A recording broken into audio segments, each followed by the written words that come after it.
बच्चों आज परो 8वीं जमात हुंद सबक ब्याक ओलूदगी। इंसानन कर जिंदगी हंदन मुख्तलिफ शोबन मज तरक्की बड़ बड़ कारखान बनवन तो सड़क करन तामीर रेल हवाई जहाज रेडियो टेलीविजन टेलीफोन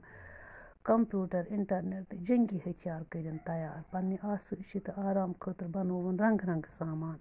दपा मगर यह सोरे करने सत हसा हेचन इंसानस अकिस पट कम सज बश गसन ती क्या मतलब गो उस पट क्योम गोच क्योम यह पानस अंद अंद गोच हेरान पे अथ गोच मज यह बंद गसान मरान दपान इथे पट हसा गई इंसानस ते पट कम सज बश ये हसा पाने पानस खतर यह जाल वोलन यह हसा अथ मज बंद हेवान गसन दपान इस हसा यह दुनिया यह खुदायन बनोमुत शुद्ध तो शोच माहौल अता कर सारन जिंद जन खतर जू जन हंद खतर बसन लायक दपा मगर इंसानन हसा कोर प्रथ कह शुद्ध गो साफ चीज पन्ने खुद गर्दी तो नादानी सत ओलूद दपान गाड़ियन रेलन तो कारखानन मज पैदा गसन वोल दह सोरे अंद पक ओलूद करान गो सोन माहौल ओलूद गसान क्या अंद पकी गो सोन माहौल दपान इंसान हसा ोट गलाजा दरियावन मज दिवान दरित कलन मज हस्पतालों मज घरों मज नेरन वोल यह बदरो ड्रेन त्रावान कलन मज दरियावन मज यह आब चनस लायक रोजान कह दपान यह शोर यह हसा ओलूदगी हुंद हिस्सा यह हसा कनन जर पावान ज्यादा क्रैकनाद बोजन सत हसा कन बालस ते दिलचि दुबराय पे नाकार असर पेवान कन बाल गो कनुक सह हिस्स यथ मज बोजन सलाहियत आसान दपान ओलूदगी यूत यूत हुरान यथ हसा हुरवनी आबादी सत वाट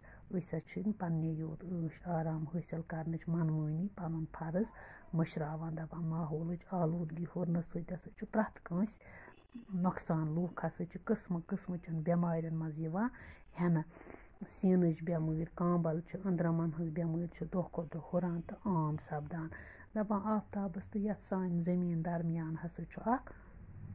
पर्द अम मज हसा आफ्ताब जच वसान छानित अत वन अत पर्दस ओजोन लेयर दपान ये हसा यम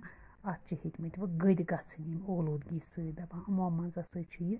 दह खुद दह हसा वसान यम जच छान बोन तो अम सत हसा ह्यमि हुंद कैंसर गसित तो वार वार मरन सारे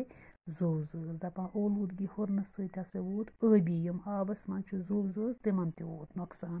हैवानन जानवरन तो कुल कटन ते दपान इंसान हसा हेकि अजक जमान पूर पट ओलूदगी निश हेकि न सह बचित कह वो गो ओलूदगी हसा हेकि सह जरूर कम करित अस हसा करो कोशिश अस करो यह घरों मज नेरन वोल बदरो मोमजाम दुबरावो जमीनस तल रेडियो टेलीविजन या मोमजाम करो न गोड़े इस्तेमाल क्या न होचान तो न गलान दपान हसा यह ज्यादा खुद ज्यादा कुल हसा नवरावो पन अंद पोक हसा थवो साफ ताज तो साफ हवा शुद्ध तो शोच आब तो पुरसकून माहौल सारे जू जन हंद खतर जरूरी।